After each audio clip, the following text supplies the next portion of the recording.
Okay, let me just say this. There's a reason why I don't go to bars.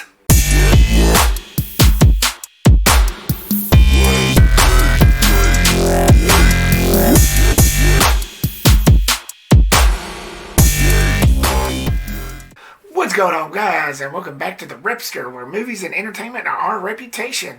So, Roadhouse came out back in 1989, was directed by Rowdy Herrington, and stars Patrick Swayze. And the film follows Dalton, a tough yet well-mannered bouncer who is hired to tame a dirty bar in Missouri. Many years ago, a friend of mine, he brought his DVD copy down for me to watch it, and it has been years and years since I have watched it. I'd forgotten how good it was. I really did. It was very straightforward, which moves us to the positive. The story. It's a great concept. You know, once this guy, Dalton, Patrick Swayze's character, gets hired, gets taken away from his bar in New York, and he gets hired by this local in Missouri to try to tame everything, which is much worse in the beginning act. This bar is like all run down, and there's more drunken assholes, and he gets into more fights and all that stuff. The whole town is run by this businessman who pretty much destroys people's business if he don't get what he wants. You know, he's one of these power-hungry sharks.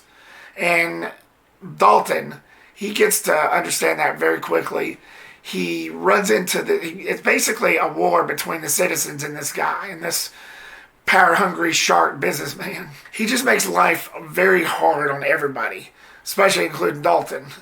Like I said, it's a very straightforward story, but it works. It really works for a film called Roadhouse. This film really has a lot to do with triumph, injustice, and defeat, and the injustice. What this man is putting everybody through. It's like having a landlord that just hassles you all the time, and if he doesn't get what he wants, he'll ruin you, and makes it even more difficult. And that's the type of villain you want, which I'll get into those later. Let's talk about the fight sequences. If this movie wasn't called Roadhouse, it would probably be called Men Fighting, because that's all you ever see, mostly in the bars. Now, I've never really been to any bars, but I hear that this is close to what it's actually like, especially in real bad areas.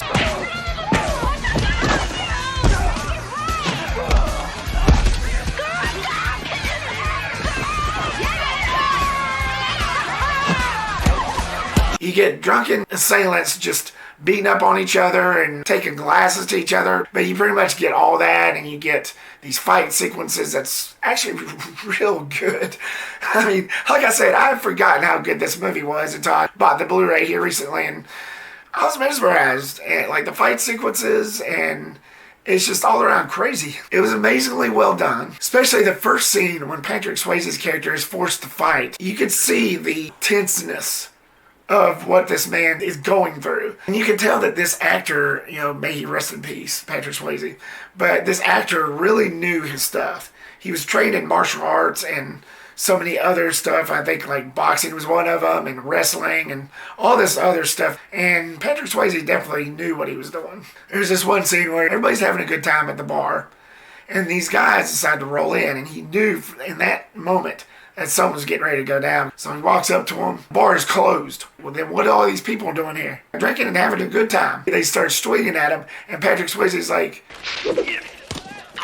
"You're too stupid to have a good time." And then they start dragging him out and fighting him and stuff. It's pretty classic. It's sort of a spaghetti western vibe. Like a modern western vibe for the 80s, that is.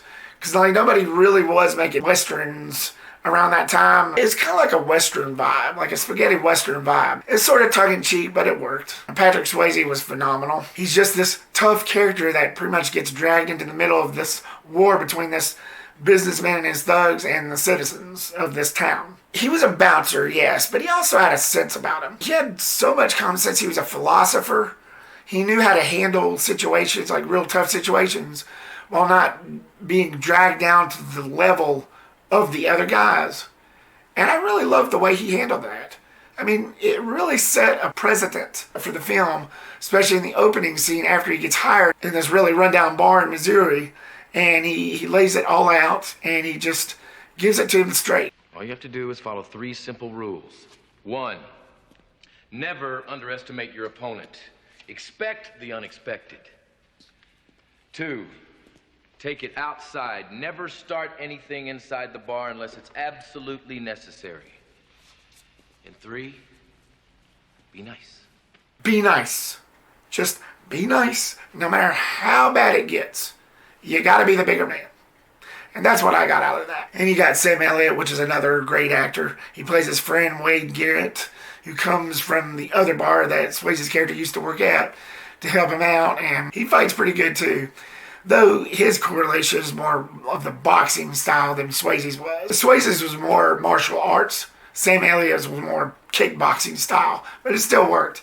And they both kicked ass pretty good. But Sam Elliott, I've always pegged him as being a Western type actor. Even though I never really seen him in any Westerns, the first movie I actually seen him in was Ghost Rider. He did kind of play a Western part in that. But I never really seen him in any actual physical Western movies like Clint Eastwood or John Wayne. But I've always pegged him as being one of those Western types. The way he sounds, he's got like $1 million voice. Pretty much like Morgan Freeman. You just know it's him. And he's very slick. He just has that way about him that at the same time he's serious, but he's very calming as well. And like 3 minutes after he arrives at the bar that Swayze's character is working at, you see him fight. That was a big blowout. It was a really great introduction.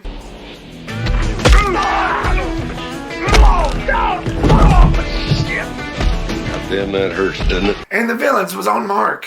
I mean, in a movie like this, you want good villains. Ben Gazzara plays Brad Wesley, the main baddie of this film. What can I say about this guy? Like I said, he's the businessman that just runs everybody out, just picks on everybody, blows their businesses up if he don't get what he wants. He's like a big child. And he's like what most bad guys are anyway. He's like the town's bully. Give me my money or I'm going to beat you up or blow your business away or do this, do that. Just all around evil. And I think Brad pulled it off pretty well. I've never really seen him in much other movies, but I think he did a really good job in this film. This is my town. Don't you forget it. He's a guy that you really wanted to hate, and that's really what you want in a film that includes baddies and goodies. The look and feel, and I was surprised to see who did the cinematography work on this. I'm not saying that I was totally in the dark, but Dean Cundy did the cinematography on this, who's done many horror films, which is what I've mostly seen this guy do, because I'm so much into horror. But I knew in the back of my head that, okay, just because you're a cinematography and you do a lot of horror films doesn't necessarily mean that's all you do. So, of course, I wasn't that in the dark. But when I found out that Dean Cundy did the cinematography work on this, I was pretty shocked. But at the same time, watching the film wasn't that surprised. Because you kind of know, after watching enough of his films, of his director of photography work and cinematography, lighting, and all that, you kind of get a sense of, okay, well, that's Dean Cundy's work. Or that's this guy's work. That's that guy's work. So you kind of adapt it.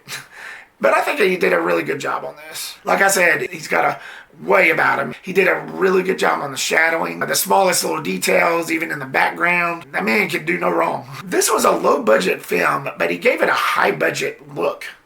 And that's how good he did on it. Very stylized. And the score was pretty good too. It was done by Michael Kamen, the same guy who actually did Die Hard. And throughout the picture, you could really tell that the sounds and the instruments and the vibes and all around feel of it. If you pop in this movie and then pop in Die Hard right next to it, you can tell a lot of the same style was used in this film that was used in Die Hard. It was his own unique style. And it worked really well for this film, especially for the action sequences. And the music was good. They had an actual band that was playing mostly the bar scenes, of course. I forget what the name of the band was, but it was very like country-like with a rock vibe. Like I said, it was mostly in the bar scenes and in the fight scenes. And it was very 80s style. You could definitely tell you're watching an 80s movie listening to that music. It was really good. The tone and pace was perfect. Not a beat went by where I was turning away from this movie. I was hooked 100%. There was nothing held back, which I think a lot of that has to do with the message. And I think I mentioned this before earlier, but the way Patrick Swayze's character is defined, I think of him as calm, cool, and collected. In that beginning scene that I mentioned before, when he was laying it all out after he got hired at this Missouri bar, he says, be nice. No matter how hard things get, do not stoop to the other guy's level. And the way he handles everything. Just be calm, cool, and collected. Don't act like an animal. Don't be savages. Just handle the situation calmly and then get on with our lives. So in other words, I think the message really stands out on its own. You don't want to act like the other person if they're being savages. If that's not you, you really don't want to change yourself just because the situation gets hard. And I think that's what Patrick Swayze's character was sending out. Don't be that other person. Just be better than them. And like I said, it really shows throughout his character. Going back to Swayze's character himself, it really shows in his character. Until you get pushed, which that does happen, unfortunately. But then again, you wouldn't have a movie if he didn't get pushed. But he just had a certain philosophy about him that just made him unique. And he was like the bouncer and the cooler at the same time. He was a bouncer in the sense of, get out of here, don't come back. And then de-escalating the situation at the same time. This movie is very enjoyable. I recommend it to anybody, especially if you're a Patrick Swayze fan. If you're looking for a film with plenty of fighting and explosions, you're in luck. This 80s classic is Reptastic. So, Roadhouse, what did you think of it? Have you seen it yet? You must have. Did you like its style? Did you like its action? Did you like the movie all around, or did you not? Leave me your comment down below. Give me your own thoughts. Stay tuned for more videos and reviews coming soon. Thank you so much, guys, for watching this video. Like, subscribe, and comment if you haven't already. And I'll see you on the next one. As usual, peace the rip out.